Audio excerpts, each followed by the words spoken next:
So basically, we have a bunch of different financing options through different companies. We have those kind of listed on our site.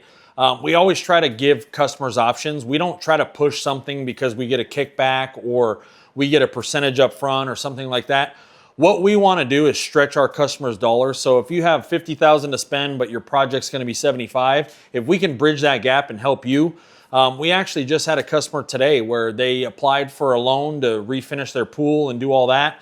And while our finance company was in there, they said, hey, we noticed you have an auto loan, not another hit on your credit. We could save you like 3 or 4 points. Would you be interested in doing that?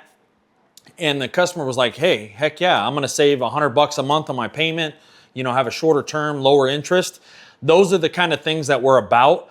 Most companies wouldn't even look at that stuff. The companies that we partner with are awesome, and they're looking out for the best interests of our customers. We're not trying to sell them some higher rate like a used car dealership. We want to get you the best deal possible so that way you can fund your project. And even if you can afford to pay for your project out of pocket, with money, if you can, get a 5 or 6% interest rate and hold on to your funds and do something else with those and make 10% and bridge that gap, now that makes more sense. Or you can keep that money in the bank and you can always pay that loan off. So we don't want people to think that financing is just for people that can't afford to do the job or don't have the money to do it. There's all different kinds of options, and it's sometimes better to use somebody else's money than to use your own. I do know that things have gotten a lot stricter over the years. Hopefully that'll be changing a little bit. And I noticed that the rates have started to come down, which is a good thing.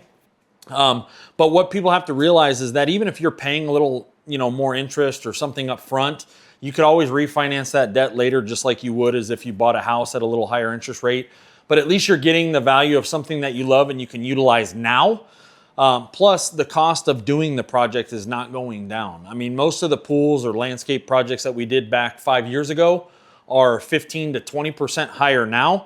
So even if you're paying 8 to 10% interest, you're still saving that money on the back end. Plus, you're creating that value and that equity in your home and having that enjoyment. I mean, you really can't put a price tag on, being able to go out there and play with the kids in the backyard rather than coming home from work every day and shutting the blinds and not even looking outside. So that's another thing that you have to look at when you're looking at the overall picture of your project. Usually most people ask like how long it takes. I mean, most of the financing options are pretty quick. Usually within a week you can have your money depending on what, the requirements are and how large your project is. There is a lot of options out there too for unsecured lines. So you're not tying up your home or collateral or things like that.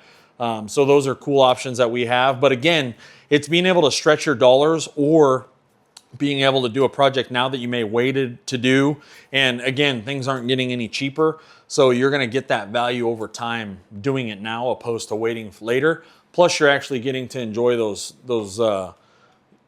backyard memories with your kids or your family. Again, we don't know how much time we have. I mean, I learned that in 2021 with COVID. So it's really important to spend that time and make those memories with your family.